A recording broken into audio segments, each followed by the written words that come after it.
let's get started. By way of introductions, and I know some of you here, some familiar faces, but for the folks that I don't, my name is Shubha.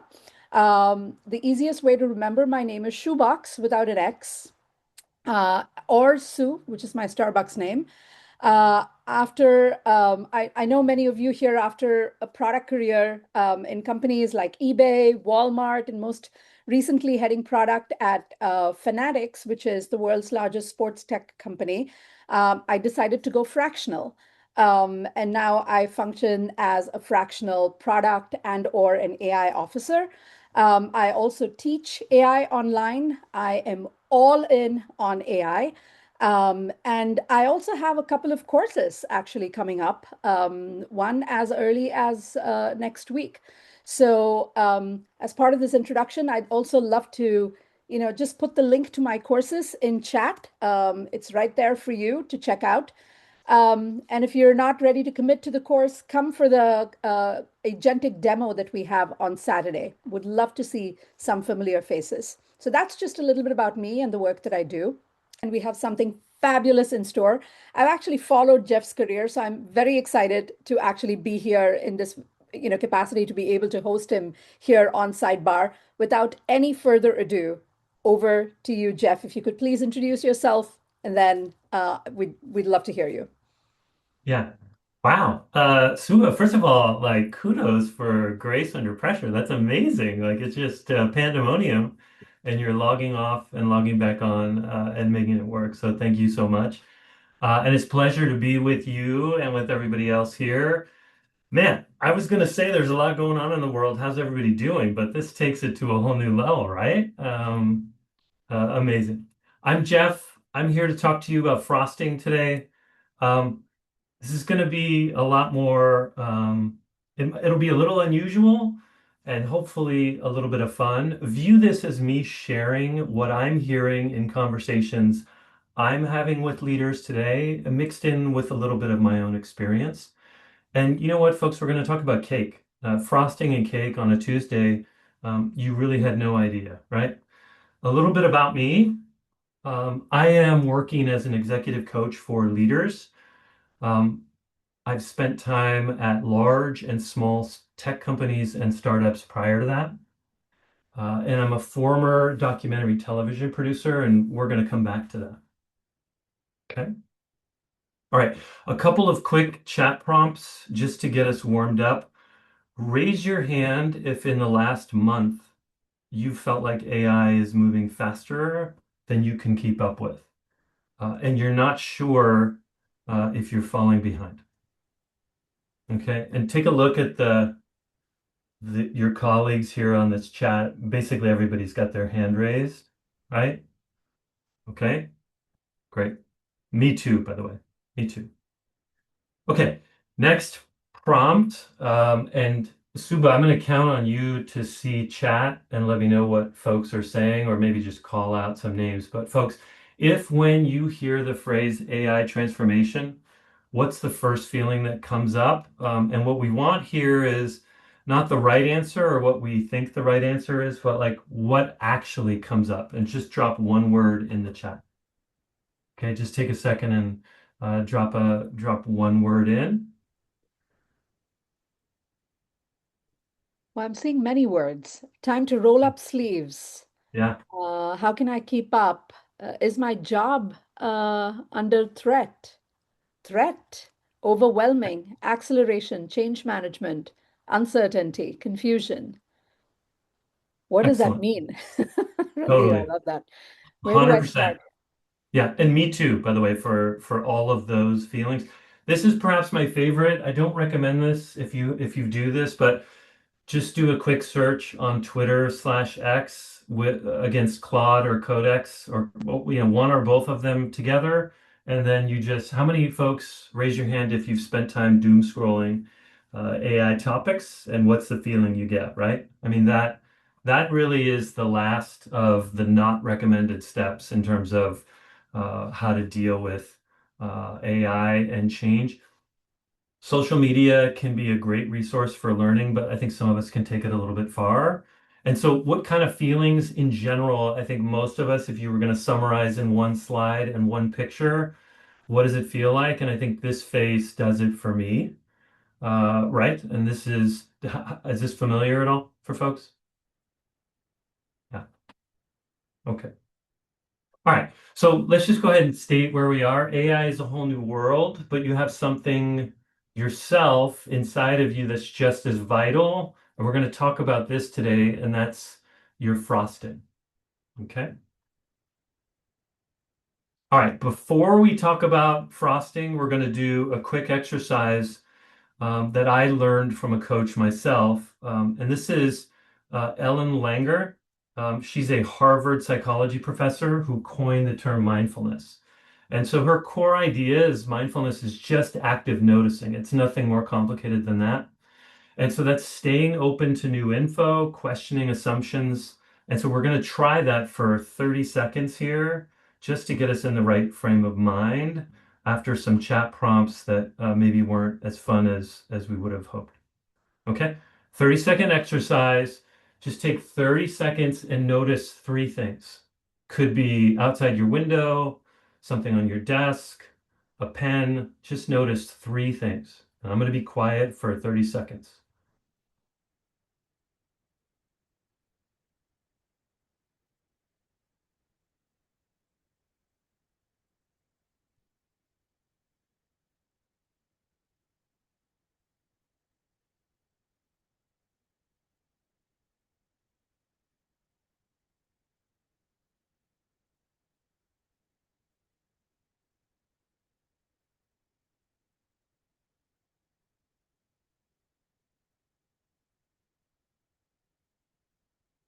Okay. How's everybody doing with that? Let's talk real quickly about what this does and why we did this. So this is just a little bit of a break here on a Tuesday morning slash lunch for each of us. What taking 30 seconds and just noticing three things. Research has shown that that forces your brain out of autopilot and shifts you into observing mode. And so the way that works is the brain is predicting constantly. Noticing three things just interrupts that.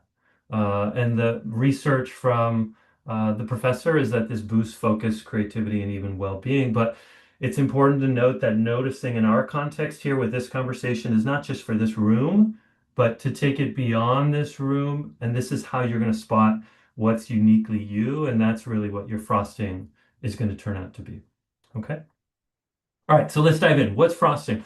The best leaders that I'm observing and talking to are blending new fundamentals with a little something extra. Okay. And so I wanted to walk us through a very simple framework, a frosting framework. The cake by itself is definitely not enough. And so let's walk through this. This is three types of cake. Uh, and we'll talk a little bit about frosting in this context. You've got vanilla cake. That's just the foundations. Think about it, that is no edge. And this will become clearer as we move through, but just think about what a vanilla cake without any frosting is like. That's on the left-hand side. In the middle is an amazing cake that looks like a shoe. Trust me, that's a cake, and that's almost entirely frosting. Okay, that's frosting. There's not a lot of cake in there. That would be the equivalent of maybe an edge without skill. And again, we're going to talk about what that means in a bit. Okay. And then the third cake is what we're going for. That's cake with frosting woven throughout. That's my favorite kind of cake personally. And you can see that. We're going to take a closer look at that type of cake in a bit. But notice how there's cake, and even you might say vanilla cake in the middle, but there's frosting on the top, but it's also woven throughout. So think about this as a continuum from left to right, and we're going to cover what each of those looks and feels like, okay, in a broader sense. Okay, so how to find your frosting. Okay, step one is to master the new foundational pieces, okay? That's very clearly the vanilla cake, and I think for many of us, and conversations that I'm in day to day, what we're observing is that those foundational pieces are changing. And so it's important to make sure that we're, mastering those new foundations. Okay. So an example of a very simple foundational mindset would be shifting from, hey, how do we use AI? And specifically, how do we use AI faster? And I would submit to you, and this is, oftentimes what I hear when I'm having conversations with leaders across different types of functional work, that a better question is, what does our product, team, organization, company, etc., do? What would it look like if AI were fully the starting point? Okay. And so that means moving from using AI, quote unquote, to increasingly building AI into your root workflows. And I'll raise my hand here again. This is something I myself am working through, trying to figure out how that works for me, even in my new business, which we'll talk about a little bit later. But this is just if I were boiling down a foundational mindset shift for myself and folks that I'm talking to day, this would be a starting point. And so a second piece here is that we want to be building compounding learning systems, which is a step beyond one-off chats that you might have with an LLM or even just chat features that your company is building. Okay. All right. I'll share with you how I stay current without drowning. We talked a little bit at the top of this talk about you can get carried away, and I very much believe and have gotten a lot of advice myself that you can overdo it in terms of trying to keep up with hour by hour, day by day headlines. I wanted to share some names and how I think about trying to stay current without drowning. Okay. So just a couple of quick categories here. Maybe take a screenshot of this. If you're not following or reading some of these are just names I recommend. They're not the sole experts in the space, but this is how I sort of stay on top of what's going on without feeling the need that's counterproductive to keep up with every single thing. Okay. One note about Hillary in particular, I think she's got an amazing, if you haven't seen this, it's called Couch to 5K, which is a great resource, particularly if you're just catching up and want to double check that you're moving in the right direction. I found that to be very helpful and shared that with a variety of folks. And Sidebar, and Suba herself mentioned classes. Sidebar is a great way to access lots of experts and opportunities for learning. So these names are really just some names that I use, but that's not the sole list of names by any stretch. Okay. I think the important point here is to make sure that we're not overdoing it and drowning. Okay. And so, wait, do I need to be amazing at everything? Like, Jeff, we're talking about cake and now we're talking about AI and it's already getting a little bit crazy. And here's what I would say, just as a reminder here, foundation skills are important, but don't overdo it and leave room for your frosting. You want to stay human and uniquely you. And we'll talk about what that means. All right, step two, add frosting to your cake. This is about leaning into a skill or part of your background that's unique to you. This shoe cake, we talked about almost 100% frosting. Not as much cake here, but that frosting is pretty unique to have a cake that actually looks like a sneaker. I'm going to pause and take a little glass of water.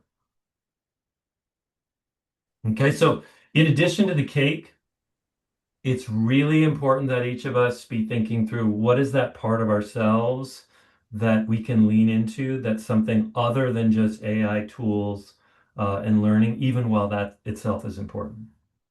Okay. All right. This idea, I think, connects to phrases we're all hearing like these. So let's just take a second and walk through each of these. Taste will matter more than ever in an AI world. Human experience will be more valuable. This third idea is really important. If tasks and work are increasingly commoditized, what's going to matter is all this other stuff, the extra stuff. And how good are we at that? Multidisciplinary ness is increasingly key. And so I think the TLDR here is how do you separate yourself while swapping out new fundamentals, that vanilla cake, that foundational piece to what we're doing, but layer it with something special that's unique to you. So this is not about thinking through, well, what do I need to go and get? Invariably, there's some expertise and some thinking and some experience that you already have that's valuable to you that you can lean into and pair with the way that you're redoing your foundational skills. Okay.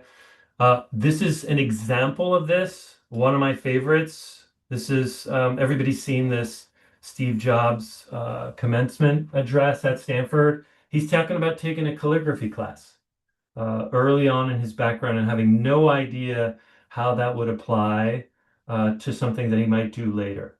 And so the quote here is none of this, at the time, none of this had even a hope of any practical application in my life. And so then we know, and he talks about this at that graduation speech, how important his own knowledge of calligraphy um, became later on in his career. Okay. Virgil Abloh is a second example here. He thinks about doing the opposite and not being so linear. And the note here is that space in between gives you a new experience that you can apply and use to problem solve. And that's why he works on multiple things at one time. It's a similar idea. It's that multidisciplinary way of thinking. And in both of these cases, the important thing is something you might think is outside the work actually can have real impact on your work. Okay.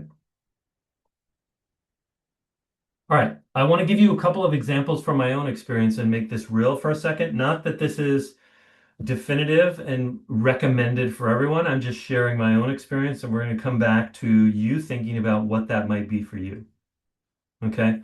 My own experience is such that I worked as a documentary television producer more than 20 years ago. So I dug up this postcard for an HBO documentary that I worked on. Uh, I think it says the date, and thankfully it doesn't have the year because I'm embarrassed to say how long ago that was. Okay. And the point here is in that work experience, there's three important lessons that I learned, and I've listed them here. Thinking about work as a mission and focused on the people either that I'm dealing with or working with. The role of story and narrative is something that I got a chance to learn. And calm accomplishes more than you think. These are three lessons for me, and these amount to, if I think about how I've gone forward in my career and use these today, these are essentially what I would describe as my frosting. Okay. And so, real quick, we don't have to go through this entire slide. I just want to illustrate what I mean by this. Okay. So, mission and people on the left, this is a picture of an interview. Hey, and my learning here was if you're going to stick a camera in somebody's face and disrupt their life, it's really important to think through what you're actually doing.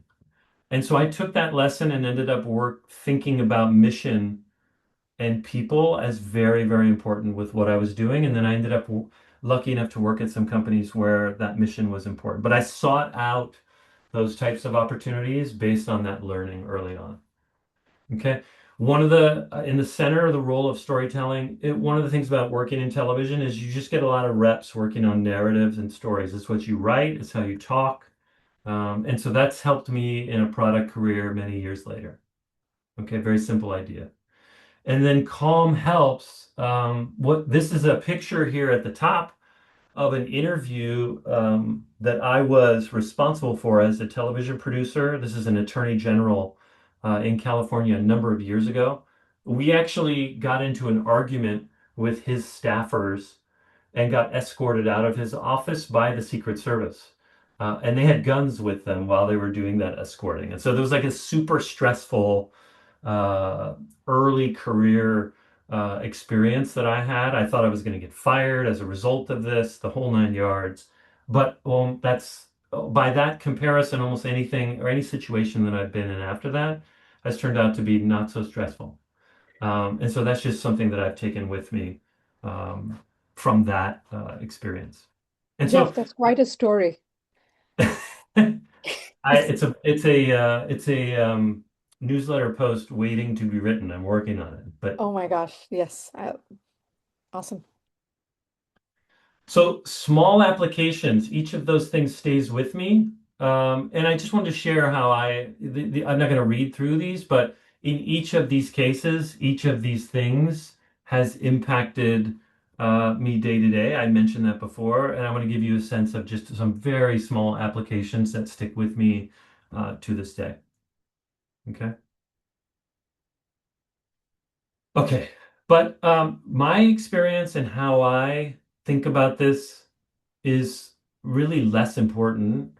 The point I think for each of us here is to think about what experiences do you bring that are uniquely you. It's not about, okay, well, this is what Jeff said. I'm just using that as an illustration and an example. We also showed examples from Steve Jobs and thinking from Virgil Abloh. These are just examples. The point here is what is that experience and background that you can perhaps lean into and blend with the foundations that everyone is rebuilding in an AI world. Okay. And so other frosting examples I've seen, these are people that I've observed, worked with, and this is in a tech space, right? So I won't read each of these, but it just gives you a flavor of some folks whose quote unquote frosting or backwards looking experience or expertise ended up being really important to what they did going forward. Okay, so um, my favorite example here is a kindergarten teacher. I got an email.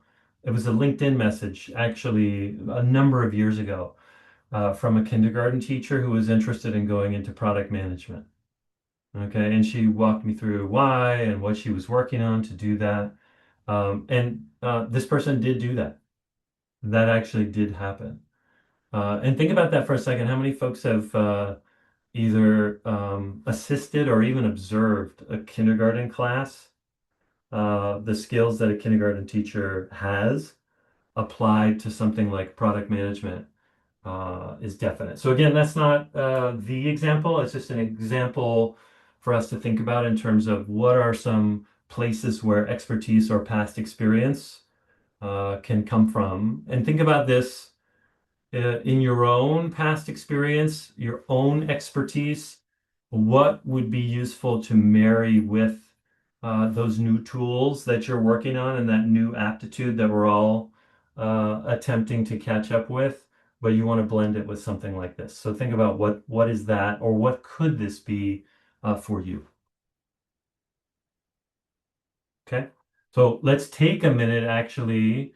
And if folks are willing and courageous enough to drop some of this into the chat, go for it. It's not necessary, but it's important to just take a minute and sit with it and say, what might that be? If you're thinking about yourself, what might that expertise, that background, that experience that's perhaps unique, and you go and blend that with your new learning in an AI tools world, what would that be? And here's a shortcut that I've seen that I've used with folks that I speak with. If I very simply connect with your past teams and ask them, hey, what would this person's superpower as a builder or leader be? What would they say? Yeah, Alejandro, I like that. Uh, Open to fail and look foolish. That's a rare skill. Thank you for sharing that. I use this note to when I'm chatting with folks, like this is just a shortcut to find out what ideas of this might be. So think about it with yourself. Okay. Coach, learner, love it. Jason, Matt, always use props to explain something. Yeah. Nurse turned product leader. Love that, Jessica. Calm to chaos. I would put nurse in the category similar to kindergarten teachers in terms of the rare ability to handle lots of chaos, ability to connect with anyone. Nicole, love it. Making sure everyone's heard. Danielle, community builder. Rosalie, love it. Coach, strength trainer, improv. That's gold. The modern world will, improv will win. That's a prediction I'll feel confident making here. Okay. And Mountaineer, love it. Great examples. And even if you're not sharing this in chat, again, just you want to think about this and reflect on it in your own time about yourself.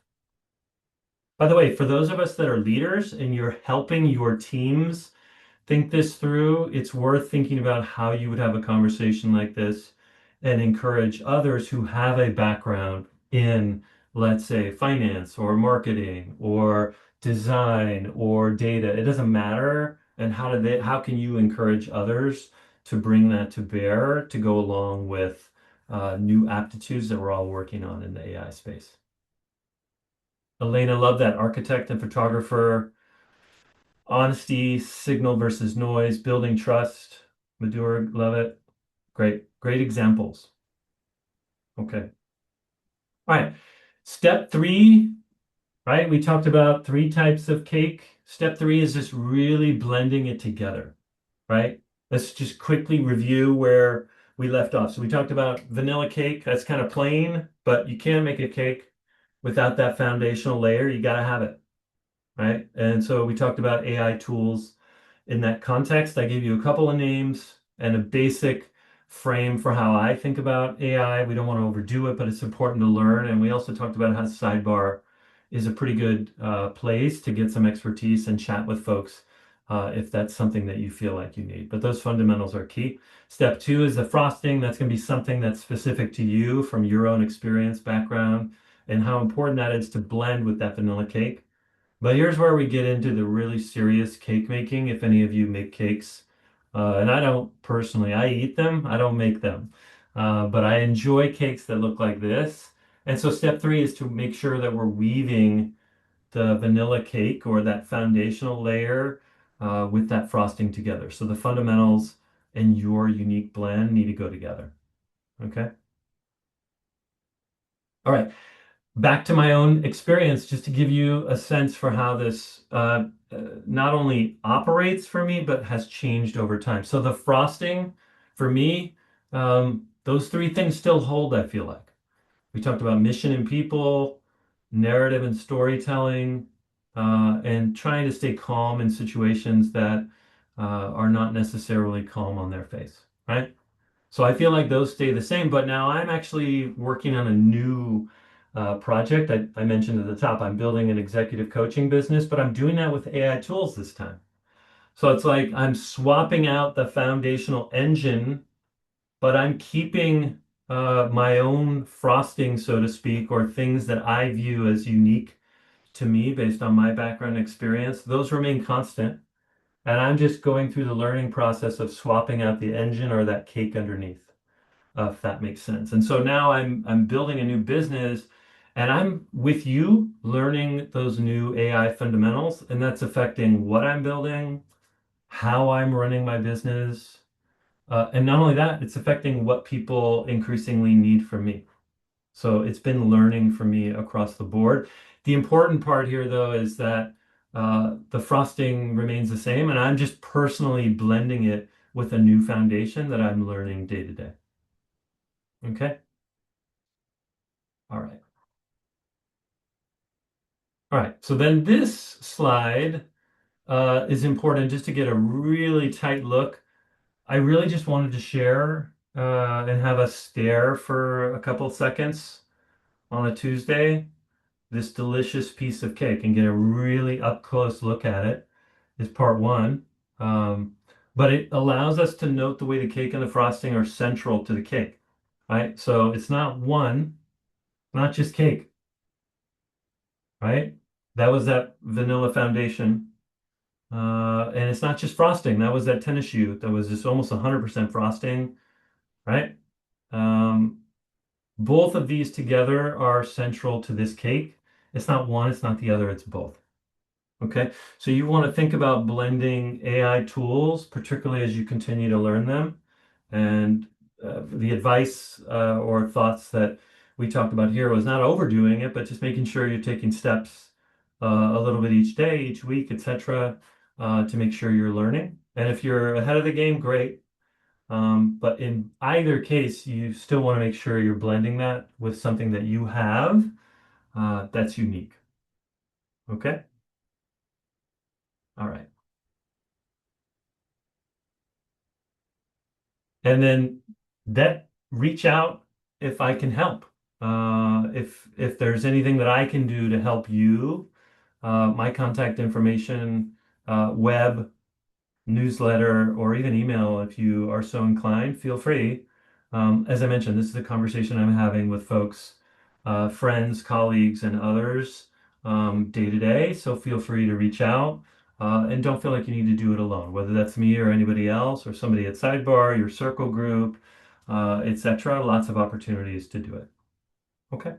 And that's it. Thank you.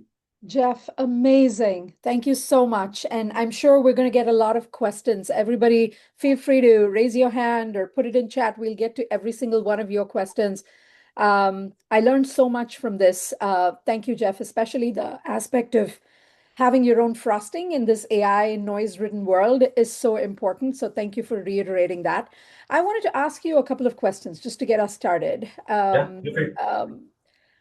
What are some possibly practical day-to-day things that you personally do to be able to stay close to knowing, sustaining, and evolving your own frosting? I imagine there is a baseline of like soul searching and exploratory and discovery work to be able to achieve that. But how do you stay on top of it on a more continual basis when there is so much noise coming at you? I mean, just that Twitter feed that you showed us, it's there everywhere. It's on Instagram, it's on even like LinkedIn Learning, everywhere. It's proliferating. How do you stay on top of Yeah. knowing and sustaining your frosting? Yeah, great question. And I would say, and we talked a little bit about this early on, Suba, but I would say I don't try to stay completely on top of it. I don't think it's productive for me. That's a choice I've made to stay literally up to the minute, up to the second with every last model change, feature change, etc. What I've chosen to do is pick a few folks to pay attention to.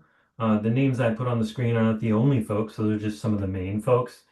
And then I tend to just honestly move forward with them, like a filtered view of how I think about that, as opposed to, look, I'm going to respond and react mentally or even emotionally to every single thing I see. So I think a filtered view is just how I do it. That's my own choice. So that's part one. Part two is day to day. I'm just running my business that I'm building. I'm using Claude in the terminal. I was experimenting with a few different products, and I've settled on Claude, and I'm sort of building context and basically treating Claude as a co-founder, and basically just working through problems. What do we need to build? What processes do we need to put in place? What can we automate? What's unique about, I have a perspective and a point of view about what's unique in a coaching business, what I would bring is valuable, as real value. So then what are some automations that we can do off to the side to create more room for that? And I'm basically experimenting and learning and building that context and those automated flows in real time. And it's nothing much more complicated, Suba, than if I'm not sure or I want to experiment, I'll go read something and I'll just ask in the terminal, like, hey, this is what I want to do. Like, let's talk about what an excellent prompt for this would be, or how, what are some ways we could envision automation working, and I just play with it that way. I appreciate That the is so question. fascinating. It feels like there's a separate session we need to do with you on Claude in general and like know a little bit about kind of how you're using it because I always learn so much about how everybody else is using kind of like their tools. Could you talk a little bit about What are you seeing in your coaching right now with product leaders? What are some of the issues that they're wrestling with? How are you coaching them, um, in terms of what you're seeing? Yeah. Couple different things that I'm seeing. There's folks who are sorting through how to prepare themselves and even think about, when they're shifting into a new role, either because they want to do that or they need to do that. And what's the strategy for thinking through what they want to be focused on? And that's product leaders, design leaders, marketing leaders, engineering leaders, etc. So that's one bucket. Um, there's a bucket of folks who are maybe inside what I would describe as an AI native-ish company, and they want to think through, hey, in this swirl, it's a similar challenge to any leader, but now you just have new tools and technology. But like, what is it about how I lead and interact with people that I can get better at Mm, while I'm working on the AI tools? And so that human stuff never goes away. And so people are that's inner work. That's thinking about things that you yourself can do to be better, specifically in terms of dealing with other people or communicating. So there's a whole category, I would say, of conversations that go like that. And there's maybe a third bucket, Suba, that's folks who are in the specific challenge of being inside a company that's not AI native, and now they're trying to help the company retool and how to think about that. But again, how to think about that in the context of leading, communicating, interacting cross-functionally. Like, what are those ways of being that make you more effective? And that's just a different class, I think, when you're dealing with a company that's itself going through a ton of change. So I would say I'm typically talking to folks in the problem set across each of those three buckets. yeah. Just for folks' benefit, do you also coach folks, especially product leaders that are in transition, if they're looking for an opportunity, helping them, with that process? Because I do see that there are a few folks here that might be in that camp. So just curious. Yeah. Um, Great question. I typically have a conversation and decide in general overall, is it a fit, pending what folks are looking for. So it can happen, and I have had conversations and helped folks through that. It really just depends on overall fit. That typically comes once we have a conversation and figure out, what's the way forward. If somebody's like literally, as an example, Suba, of what I mean by that, maybe somebody is like actually there's not thinking through much. What they really want to do is just practice interviews over and over again. Yeah, Then I'll typically refer them to somebody who has an expertise in that. sure. So it really, I just kind of assess that out on a one-by-one basis based on a conversation. That's awesome. Great. Jeff, just logistically, quick question. Could you stop Yeah, sharing, please, so that yeah, I can see everybody else, because I want to, turn it over to the crew here. Any yeah. questions from the group? And I see Rosalie's got a question in the chat. Maybe we can start with that one if you want, Sue. Yeah, Rosalie, you want to come live and ask your question, please?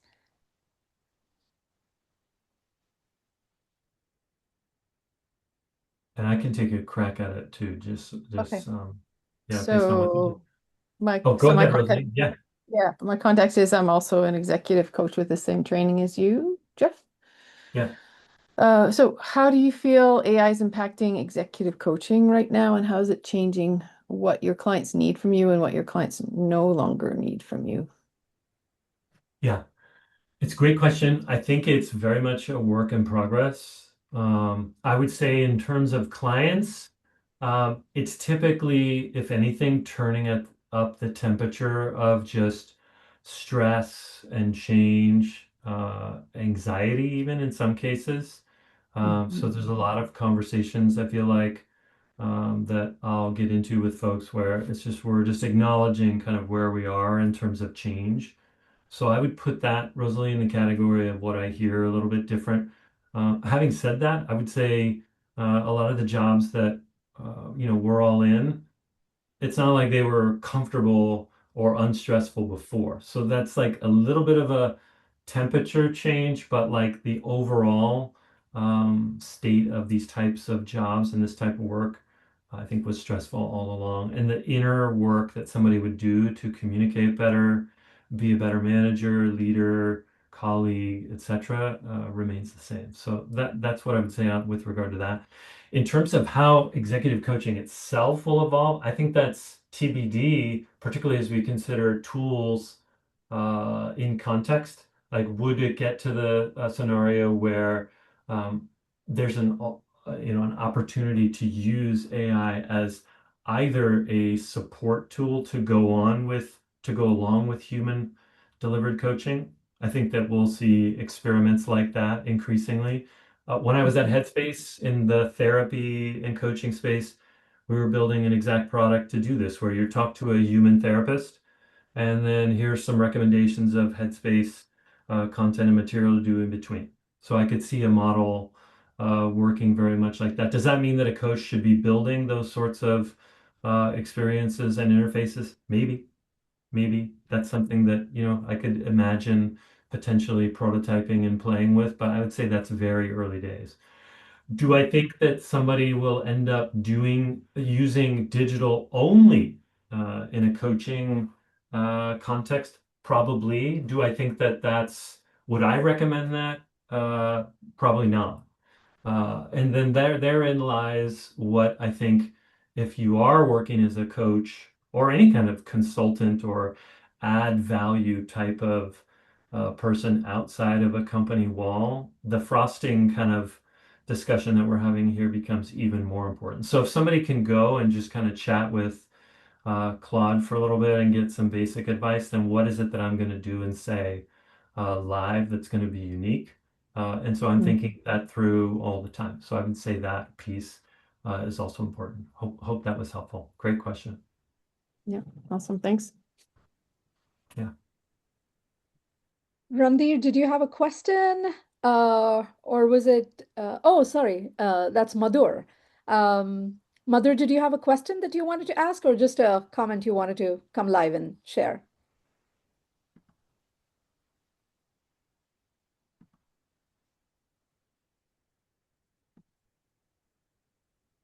Okay, maybe that was just a comment. And yes, everybody, the recording and hopefully the slides will also be available offline. So please stay tuned for that. But Jeff, we have a few more minutes with you. So I had a couple of more questions that I wanted to ask you. Yeah, go for What it. was your genesis of this thinking of the cake and the frosting philosophy? You've obviously worked at iconic companies all the way from Yahoo to LinkedIn to Headspace to Included Health. What was the genesis of this thinking? Where did this kind of materialize? Which company? What kind of triggers happened? Would love to know a little bit more about that. Yeah. Yeah. Great question. I've had a version of this conversation many, many times through the years without an organized framework, where somebody would be asking me either about my past experience or asking questions about how I would recommend they think about sort of advancing their career.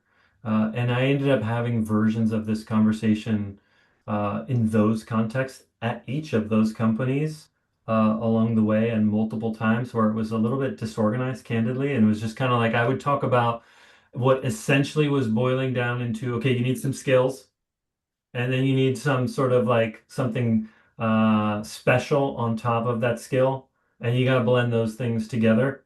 Uh, Before AI, I think I was in the product space, Suva, and I think there was a over-indexing in a very similar way on just frameworks. I got to understand every framework, and it's like Mm, I would meet product leaders who were just sort of like framework brains, and then you're sort of like looking for some like heart and soul underneath that and you can't find it, and so AI is just a version of that. Like, you don't want to be just AI skills with no heart and soul, and so it's a very similar conversation somewhere along the line. Suba, I'm going to be perfectly honest, my wife is an amazing baker and we were probably working on a cake over the weekend where I was trying to steal the frosting and getting my oh, hands slapped. lovely. Yeah, and it may have come together of like, hey, this is a very simple way to just talk about three things, A, B, and C, and you want to get to C, which is blending A and B. And it's not more complicated than that. That's awesome. That's awesome. Cool.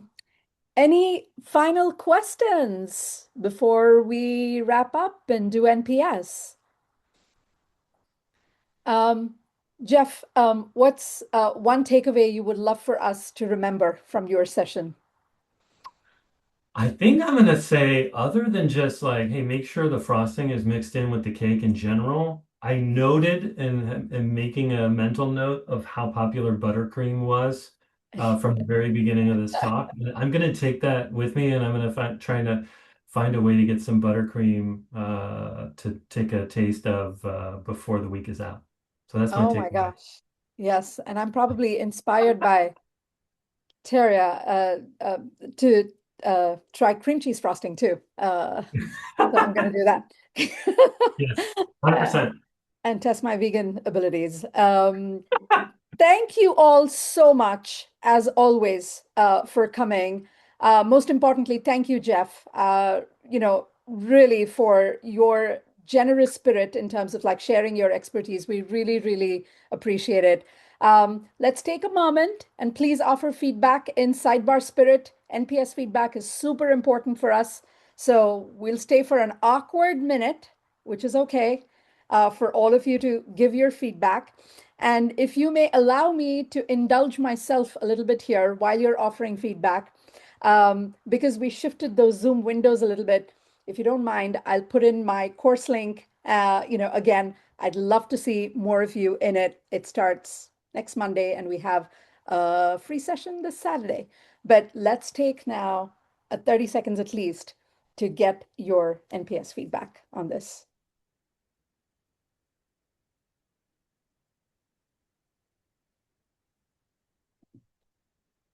These are the times you feel like you need music.